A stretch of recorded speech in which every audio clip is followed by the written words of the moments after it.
नमो नमः। मम नाम मुकेश महापात्र। अहम केंद्रीय संस्कृत विश्वविद्यालय श्री सदाशिव परिसरे शिक्षाशास्त्री द्वितीय वर्षे पठामि। अधुना अहं समवायि शिक्षायाः इति विषयस्य इन्द्रियसम्बन्धः श्रवणबाधिता इति विषये किञ्चित् वक्तुम् इच्छामि।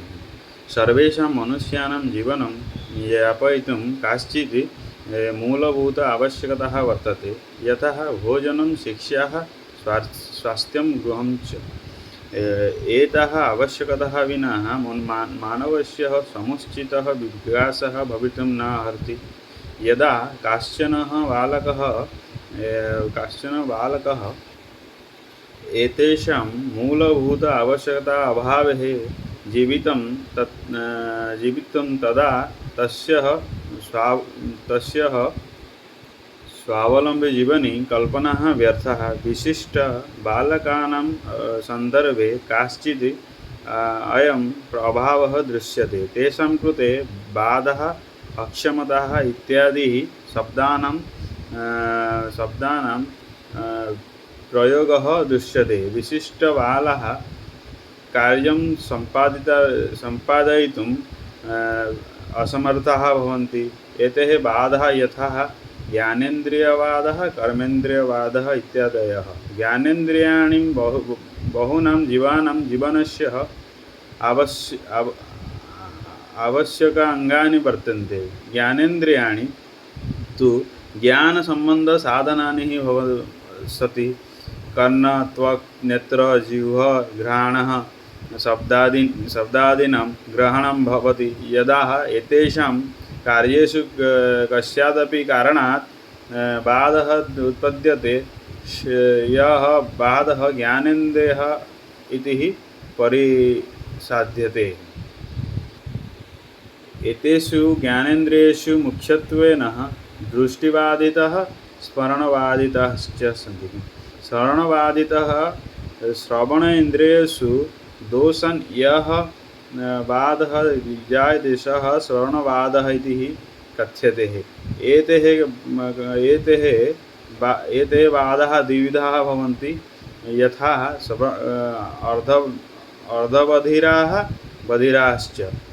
प्रथमे अर्धबधिराः, येषां श्रवणक्षमताः अल्पीयसी वर्तते। एते बालाः उच्चैः शृण्वन्ति। बधिराः बालकः, एते बालाः पूर्णतया श्रोतुं न अर्हन्ति। एतेषां कृते विशिष्टविद्यालयानाम् आवश्यकता भवति। श्रवणबाधितबालकानां वर्गीकरणं।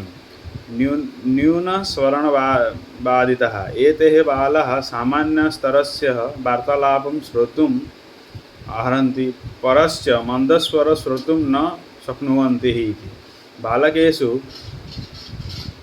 27 तः 40 dB इत्यस्य श्रवणबाधिताः अस्ति।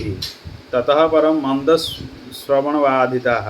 एते बालाः सामान्यरूपेण श्रवणे अपि काठिन्यम् अनुभवन्ति। एते श्रवणाय यन्त्रस्य प्रयोगं कुर्वन्ति। एतेषां बालकानां श्रवणशक्त्यां 40 तः 55 dB पर्यन्तं भवति। ततः परं गम्भीरः श्रवणबाधितः। एतेषां 55 तः 70 dB यावत् भवति। अतिनीचैः एते शृण्वन्ति। एतेषां कृते विशिष्टप्रशिक्षणम् आवश्यकं वर्तते। ततः परं पूर्णश्रवणबाधिताः। एते प्रायः बधिराः भवन्ति। एतेषां बालकानां